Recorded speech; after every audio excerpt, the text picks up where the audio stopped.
Perkenalkan, nama saya Teddy Suharyadi dari kelas FIS ke-3118 jurusan Fisioterapi Politeknik PGSI Ganesha Bandung.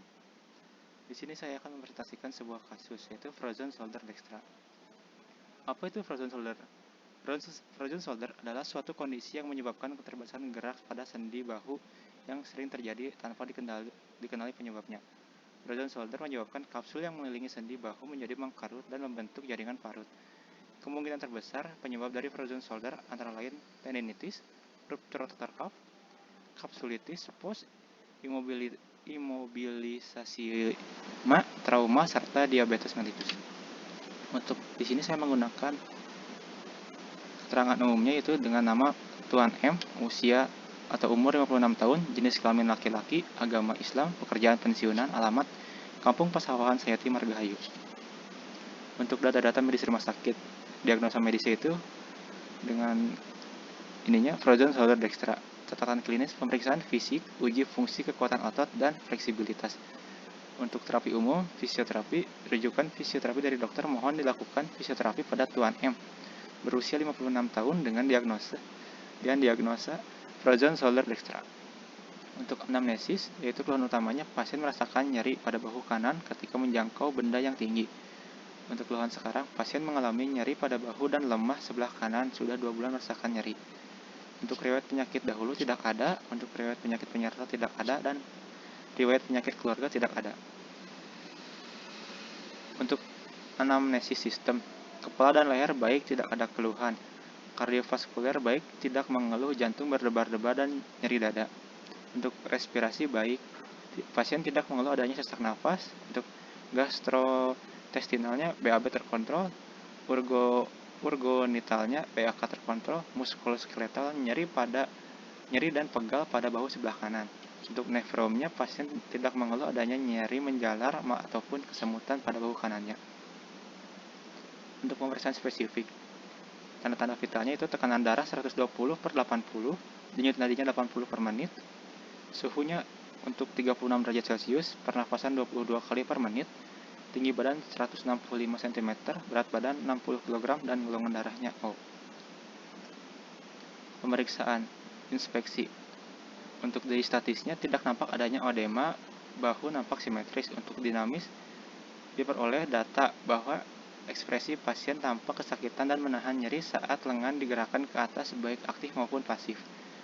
Untuk palpasinya, suhu lokal pada bahu kanan dan kiri sama, terdapat nyeri tekan di daerah dan terdapat spasme pada otot-otot di bahu kanan. M. supraspinatus. Perkusi tidak dilakukan dan auskultasi tidak dilakukan. Untuk gerakan dasarnya itu aktif, pada gerakan fleksi terdapat nyeri. Untuk pasif, pada gerakan fleksi terdapat nyeri. Gerakan melawan tahanan. Saat melakukan gerakan isometrik melawan tahanan, pasien merasakan nyeri pada bahu kanannya ketika diangkat ke atas. Kognitif, intrapersonal dan interpersonal. Untuk kognitif sendiri, pasien mampu menceritakan keluhan yang dirasakan dengan baik. Untuk intrapersonal, pasien memiliki motivasi tinggi untuk kesembuhannya, dan interpersonal, pasien dapat berkomunikasi dan kooperatif dengan fisioterapi. Fungsiologi dasar dan lingkungan. Fungsiologi dasarnya itu pasien mampu tidur terlentang, tengkurap, dan bangun secara mandiri. Pasien mampu menggerakkan bahu kanannya ke atas namun disertai dengan rasa nyeri dan keterbatasan. Untuk fungsional aktivitas, pasien terganggu dalam melakukan aktivitas sehari-harinya, seperti mengambil barang di atas, menggosok punggung, melepas, dan memakai baju. Untuk lingkungan aktivitasnya, pasien mandi menggunakan gayung. Untuk pemeriksaan spesifiknya menggunakan special test, yaitu Hawkins-Kennedy test. Tes ini dilakukan dengan cara pasien diminta fleksi shoulder 90 derajat dan dilakukan pasif endorotasi dan hasilnya dinyatakan positif. Supraspinatus test. Tes dilakukan dengan cara pasien diminta mengabduksikan lengan kanannya pada posisi lurus secara penuh dan lengan sedikit ke arah horizontal, abduksi sekitar 30 derajat Celcius. Lalu pasien melakukan internal rotasi pada posisi thumb berada di bawah. Minta pasien untuk melakukan abduksi dan terapis melawan ke arah berlawanan dengan arah gerakan pasien. Hasil tes dinyatakan positif karena pasien merasa nyeri saat melakukan tes dan tidak mampu melakukan tes secara sempurna. Untuk pemeriksaan spesifik, Di sini untuk fase-nya itu nyeri diam 2, nyeri tekannya 5, dan nyeri geraknya 6. Untuk LGS-nya abduksi. Untuk abduksi sendiri, yang aktifnya itu 90 derajat Celcius dan gerakan pasifnya itu 95 derajat. Untuk fleksinya gerakan aktifnya 100 derajat dan pasifnya 105 derajat, dan eksternal rotasi aktifnya 20 derajat dan pasifnya 25 derajat. Untuk MMT sendiri di sini untuk fleksinya nilainya 3 dan ekstensinya nilainya 5. Untuk underlying proses dan mekanisme, gangguan faktor trauma, ada imobilisasi, imunologi, dan tonus otot abnormal. Untuk peradangan daerah tendon bahu kanan, gangguan fisiologis bahu kanan, penurunan kemampuan fisiologis bahu kanan, kelemahan otot bahu kanan, dan frozen shoulder dextra. Untuk TENS, di sini menggunakan alat TENS, yaitu untuk mengurangi nyeri otot bahu berkurang. Untuk menggunakan alat ultrasound, peradangan otot bahu berkurang, serta terapi latihan sendiri untuk melakukan kekuatan MMT, otot meningkat, dan fungsional bahu meningkat. Interpretasi data diagnosis fisioterapi. Untuk improvement-nya sendiri, adanya nyeri bahu kanan saat digerakkan ke atas, adanya penurunan kekuatan otot bahu kanan, adanya penurunan LGS bahu kanan karena nyeri, adanya spasme. Untuk fungsional limitation-nya sendiri, pasien dalam melakukan aktivitas sehari-harinya seperti mengangkat ke atas dan mengangkat barang berat. Untuk disability-nya sendiri, pasien adalah seorang pensiunan semenjak sakit bahu kanan.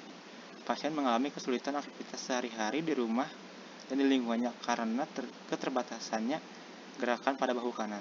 Untuk program fisioterapi, tujuan jangka pendeknya itu mengurangi nyeri pada bahu kanan, meningkatkan LGS pada bahu kanan, meningkatkan kekuatan otot pada bahu kanan, dan mengurangi spasme. Untuk jangka panjangnya, melanjutkan jangka pendek dan meningkatkan fungsional bahu kanan pasien. Tindakan fisioterapinya, untuk teknologi fisioterapinya sendiri menggunakan TENS, ultrasound, dan terapi latihan. Untuk edukasinya, pasien disarankan melatih dan mengangkat tangannya sendiri agar LGS-nya meningkat. Untuk evaluasinya sendiri, kekuatan otot dengan MMT dan LGS dengan goniometer. Untuk prognosisnya itu sendiri itu kuad vitam baik, kuad sanam baik, kuad fungsionam baik, dan kuad kosmetikam baik. Untuk penataan fisioterapinya sendiri yaitu dengan menggunakan TENS dengan gelombang yang diberikan 2 pole inference, waktu 15 menit, dan intensitasnya itu 45 Hz. Untuk menggunakan alat ultrasound sendiri itu menggunakan kedalamannya 1, waktu 7 menit, luas area 100%, dan intensitasnya 1,7 watt. Untuk terapi latihannya sendiri menggunakan latihan gerak aktif dan hot relax. Untuk evaluasi hasil terapi pada Tuan M dengan pemberian TENS dan US dan terapi latihannya, adanya penurunan nyeri, adanya pengurangan spasme otot, adanya peningkatan LGS, dan adanya peningkatan otot. Untuk fase sendiri di sini untuk T1-nya 5, T2-nya 4, dan T3-nya 3,5. Untuk MMT sendiri, untuk T1-nya sendiri di sini terdapat nilai 3, untuk T2-nya 3,5, dan untuk T3-nya 4. Untuk ROM sendiri, di sini untuk T1-nya mendapatkan 100 derajat, T2-nya 105 derajat, dan T3-nya 112 derajat.